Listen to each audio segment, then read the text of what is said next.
Guys, what's going on? It is Ash here coming at you today with a very special war recap. It's Red Elite versus OneHive, and as I set the table to that recap, let me just quickly brag about this raid that I literally just found about an hour ago now. Another 2.8 million resource raid, including the league bonus, and I'm so happy that I found this. I was so thrilled. I hate to admit this, but I was actually driving and clouding at the time that I found this raid, so I had to pull over, get this raid in, and get those 2.8 million resources. Was thrilled to find this. But actually, getting to the war recap, we got beat recently, actually this weekend, in an arranged war versus OneHive. It was our first time warring against OneHive, and I gotta tell you, it was an honor to war against them. They beat us by 5 stars, and it was really a convincing victory, especially given the clan composition. We warred with way more Town Hall 10s and Town Hall 9s than we normally do in our clans. We only had 5 Town Hall 11s in this war, so a little bit different than we're used to, and they had really good bases mixed with really skilled attacks. We're gonna see a lot of those attacks today, and I'll bring some in future tutorials as well. You can see the stats here, 31 to 35 in the 3 stars, average destruction 93.9 versus 96.2, so again, they pretty handily beat us here, so it was a pleasure though warring against them, and I am just digging out of the hole that I dug for myself in the ground in embarrassment because I choked in a big way in this war, and I'll share my fail as I always do for you guys in this recap. So before we get to my fail, let's actually get to their side of the map, and you can see they actually used an attack that I've shown against my own base. I did switch up my base. I switched up the traps, I switched up a couple Teslas, and I put that dark elixir storage in front of the town hall. I made a few adjustments on my base. I still like this as an anti 3-star base, but you can see a Town Hall 9 was able to take me down for 2 stars here, and they had so many extra Town Hall 9 attacks in this war because they freshly 3-starred almost all of our Town Hall 9 bases. And another really smart thing that they did that you guys might want to do if you're in a war with a similar composition to this is they actually centralized their town halls on a lot of their Town Hall 11 bases. I think 4 out of 5 were centralized town halls, as you can see here. This one not so much, but the idea behind that is it didn't allow our Town Hall 10s and 11s to easily go up and do what they did to us and get those easy 2 stars against the Town Hall 11s. That's something we're not used to, and let's just kind of hop into the replays here. I'm not going to share any Town Hall 11 attacks because unfortunately almost all of our Town Hall 11 attacks, except for yours truly in my big choke job, were against their Town Hall 10s in cleanup. We had to do much more cleanup than they did, obviously, and that was really the story of this war. But anyway, getting into these attacks, guys, the bad news is we lost. The bad news is I was mortified and embarrassed on my crappy attacks. And the good news, though, is for all of you guys and for me, is there were some amazing raids on each side of this war. So we're going to start out by watching Pero's attack, and he's a really good attacker. You guys probably know him from a lot of Jake's videos, and I don't know about you guys, but I really miss Jake. He was one of the real good guys, whether you guys know it or not. If you're watching this video, he was one of really truly the voices of the people as far as the YouTubers go. So really miss Jake. Shout out to Jake if you're watching here. Jake was actually in this war, so true to his word, he's taking a break from YouTube, but definitely not the game itself. So really hoping to see Jake back in the YouTube game after maybe a couple weeks off or something. I actually talked to him today, and he said he was doing very well and actually having some time to focus on catching up on sleep and his family and stuff like that. So my thoughts are definitely with him. But anyway, touching on this raid here, you can see Pero has a really nice and a very long queen walk to start out this raid from basically 9 o'clock all the way down to 6 o'clock, where he used the wall breakers to bust into that core. And this is where things get really interesting here. The miners come in from 9 o'clock, basically all headed towards that northwest Inferno Tower. Then he drops the Rage, the heal, and then he has his heroes basically going towards that other Inferno Tower, the southeast.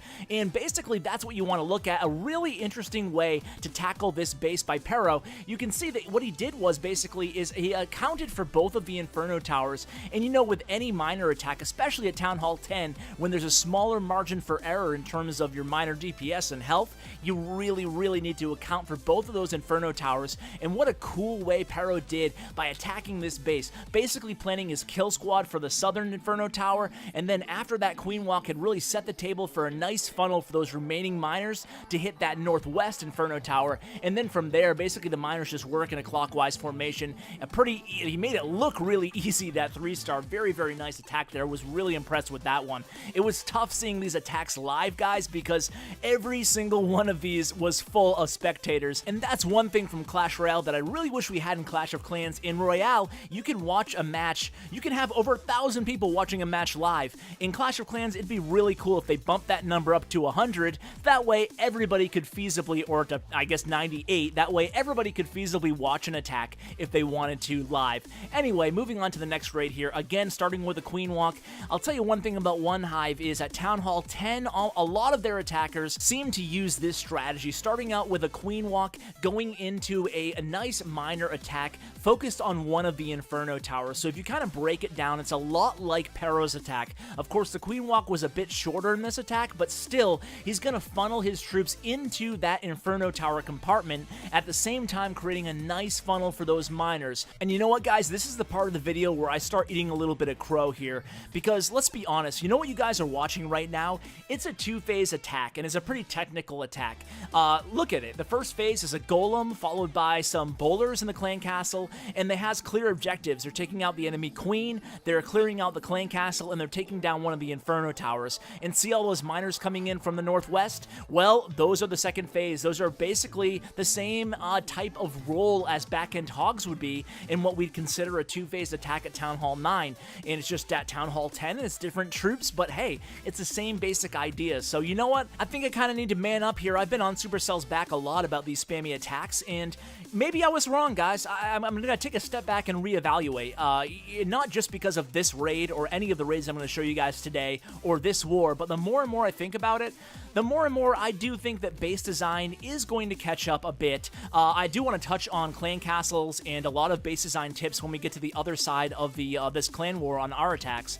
But you know what? I think when the defense catches up a little bit, and maybe with a few minor adjustments, no pun intended, to the troops here, maybe bowlers are a bit strong at Town Hall 9 when you put them in the clan castle at level 3, and there are some tweaks that I do think probably need to be made, but maybe I should soften or at least re-examine my my whole take on the spam attacks and the big need for not nerfing, but I really called for indirect nerfs. But that's probably a topic for another video. Let's hop back into one of my favorite raids at Town Hall 9 by Khal Drogo here from OneHive. Now, this is a really, really nice attack, and I'm bringing it to you guys because we actually saw a lot of really sweet air raids, especially at Town Hall 9 on both sides of this war. I'm going to bring you a couple on the other side as well, and you can see here a beautiful two-phase attack. Now, almost every attack at Town Hall 9 nowadays, no matter what it is, if it's a Go La Loon, if it's a Penta La Loon, even if it's obviously HGHB, no matter what it is, there's one thing in common, right? And it's bowlers in the clan castle, because bowlers absolutely wreck bases at Town Hall 9. You put a bowler under rage in the core of a Town Hall 9 base like this, and basically no matter what strategy you're using back end, whether it be La Loon or even hogs, no matter what you're using, the bowler's going to set the table really, really nicely for the back end of your attack. And you can see here what a great job Khal does here of really, really knocking down these air defenses and perfectly planning where he places lava hounds as well as the balloons here. At the end of this raid, I don't think he even lost a balloon. Maybe a few of them popped here, but look at this. Just really, really nice precision placement there. Was really impressed with this raid. I actually caught this one live, and I'll tell you what, I was speechless after I saw this base go down. Look at all the balloons left alive. The hound hasn't even popped yet. He still has bowlers alive. He still has the queen alive in the core. This was a sweet attack, and you know what? There was another attack by Khal that I'm going to probably share in a future video. I'm probably going to try it out myself as a Town Hall 9 because I'd love to do a more instructional video on how to combine bowlers and miners at Town Hall 9 with air raids. Alright guys, so now is the part of the recap where I start to cry a little bit because this is the raid that I absolutely blew. Would you believe it or not that I actually thought I was going to 3-star this base, or I had confidence that I would 3-star it. Starting my Queen Walk from around here, having her take out this compartment, and then moving the miners, the Barbarian King around this elixir pump here, and then basically putting the miners around this elixir pump, these 3 areas, and then just take out this Inferno Tower and then move to the core of the base. And then I thought I could use that last rage spell to cover that last Inferno Tower. However, I did say I was going to note their clan castle compositions and their base design, and they had some really killer bases all the way from the top to the bottom. We expected nothing less, but let's see how this raid went, and we'll kind of touch on what went wrong as we go through it here. So everything starts out pretty much as planned, right? The queen, I knew she wasn't going to head towards that Dark Spellfast factory because she's actually closer to that mortar, so I wanted her to head up north, and that's what she does here. So let's speed up a little bit here. Now I'm actually going to deploy my Barbarian King. I create that funnel for the miners. Everything is going pretty much according to plan. Now my miners do bunch up a little bit more than I had intended, so then I pop my Grand Warden ability early on here. The idea here was to protect my miners as they engage that first Inferno Tower. So things are actually going fine right now. A lot more miners than I anticipated are going towards the Inferno Tower at this point. I thought some would branch off, but really no worries at this point. And then I see the Golem in the Clan Castle, which I knew about, and almost, I shouldn't say almost all, but at least half of their Town Hall 11s and Town Hall 10s had golems in a balloon in the Clan Castle, and that may as well spell anti-miner. And do you see what happened, guys? You might have to rewind and watch again, because my entire army of miners, every single miner I had, 30, whatever, actually more than 40 miners, died at the hand of a giant bomb, the golem, and a balloon. That's it, guys. That was the raid. It was over. That was, that was my giant fail. And then to make matters worse, I failed on a dip with a Pentalaloon. I mean, I had the worst war ever, and it was one of those things, I'm sure we've all been there, right? Where have you ever had a war that you were just so mortified? I mean, the name of the clan is the name of my freaking YouTube channel, and boy, did I just absolutely choke, and I have no excuses. Other than that, it was just really poorly planned, and I did spend time planning them too, so that's probably not even an excuse as well. But luckily, as I said, it's not all about me, and we can move on to a much better attack from my end. And as you can see, we're starting out with this attack by French. French, a really, really good Town Hall 10 attacker, and the reason I love this raid so much, you can see the composition, the army comp is very similar to what we saw on the other end with their Town Hall 10, the miner attacks. But the reason I love this raid is because things don't go perfectly. There was a wall breaker fail over there just within range of those Inferno Tower beams, and that's why this base is actually really good here, because you cannot use a wall breaker to crack in right along that edge there. You can see the queen right now being targeted by those beams, so he adjusts really nicely on the fly here using his jump, because he knows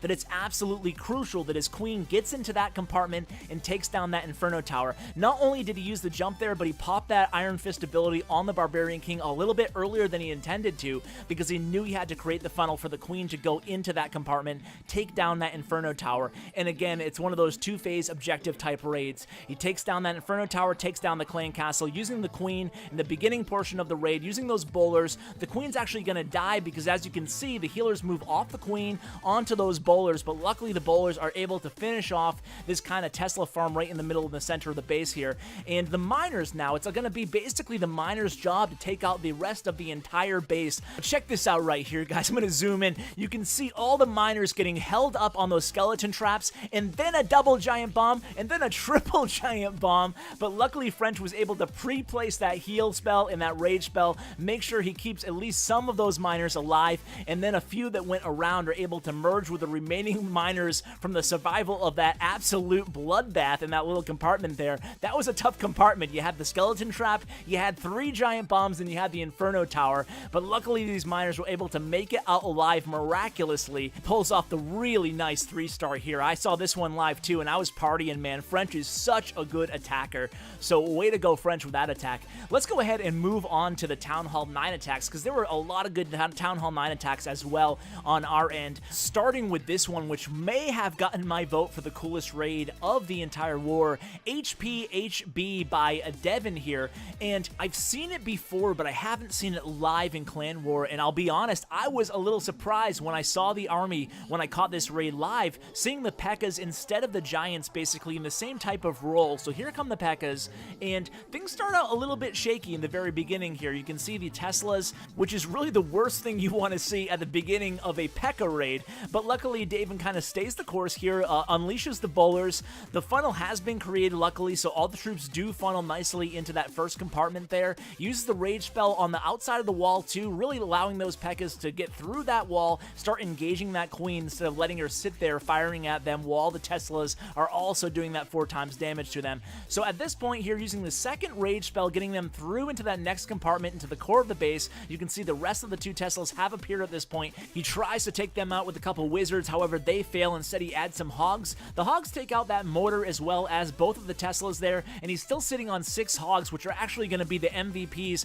along with obviously the bowlers and the P.E.K.K.A.s of this raid. So the queen actually walking west around this perimeter actually isn't a bad thing here, because she's actually going to help with the cleanup. He used some hogs, a very smart deployment there, and really pay attention to how long Daven waits to use these heal spells on these hogs here. It would be tempting to use it around right now. Instead, he uses the Iron Fist ability on his BK, then he waits, deploys that heal on that first segment there, saving that last heal for the last segment in the east there. So this is really smart here. You can see that last Tesla over there right in the corner of the base, and you can see at this point here, things are looking pretty good for Daven. He has the healers still alive. The healers are targeting the P.E.K.K.A.s and the bowlers. He has his queen still alive. His queen takes out that Tesla, making her way around. There's actually plenty of time still on the clock at this point. So at this point, I'm like, I can't believe this is actually going to work, and it actually looked pretty good too. I think he had to deploy a few more hogs than he had planned initially on those first Teslas,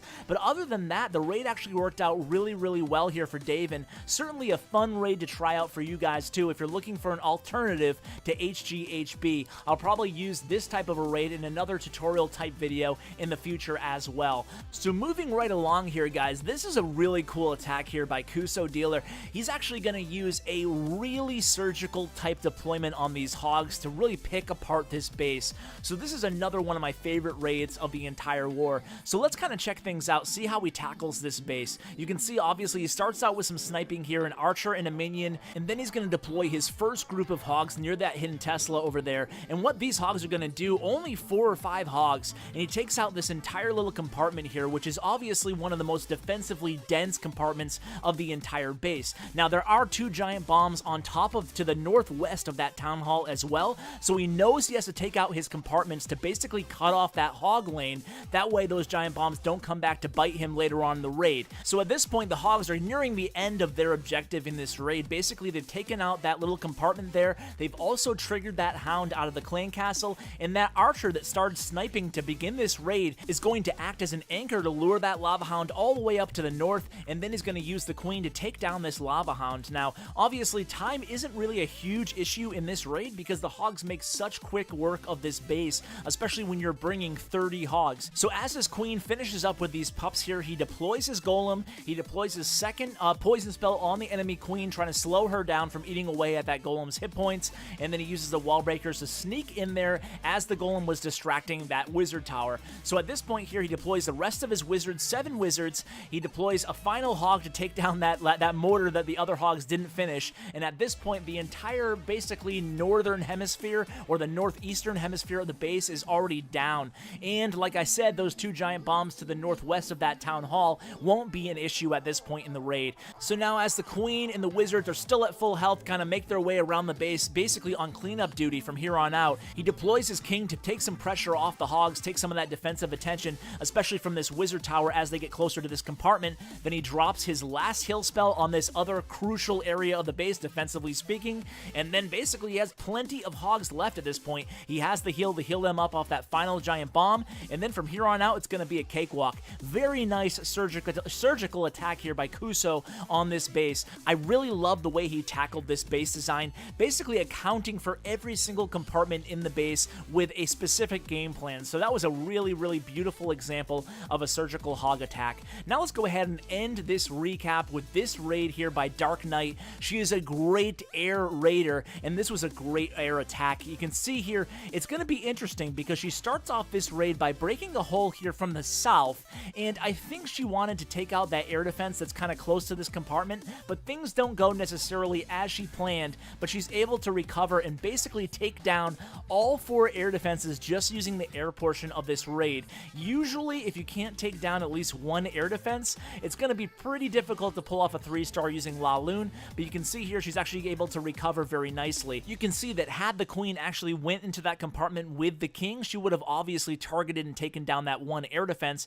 Instead, she's kind of remaining alive here. She actually helps out take down the enemy queen that the king wasn't able to finish the job with. She goes ahead and pops that queen's ability and then immediately deploys that lava hound to take the attention away from the queen of that Archer Tower and the rest of the defensive units in the vicinity, and then basically she's going to use 2 Lava Hounds at that first air defense and 2 Lava Hounds at that northern air defense, taking special care to not use any more balloons than she really needs to for each defensive unit. You can see that Tesla farm is obviously a concern over there, and she goes ahead and uses her rage on that Tesla farm, but other than that, she's very careful to hold back 3 balloons for the back end, not rushing, not panicking, not using all the haste spells right off the bat here. You can see this haste spell that she does hold on is used at a very crucial time in the raid, because these balloons are really taking their time at this point with that expo, and they need to get over there before that hound pops, or at least at the same time the hound pops, and take down that air defense. So at this point, there's only 1 air defense left. The expos are set on ground.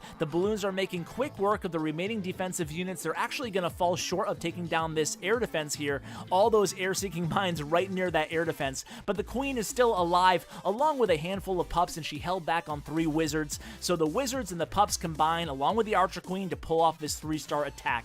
So again, guys, before I let you go, just want to give a huge shout out to everybody at OneHive for pulling off a very convincing victory against us, and a huge shout out to all my clanmates and all my teammates for basically being part of this war and stepping up to the challenge. So thank you so much, everybody in Elite Nation, and huge shout out to OneHive. Guys, thank you, my viewers, for watching until the very end. I really appreciate it, and as always, take care, guys.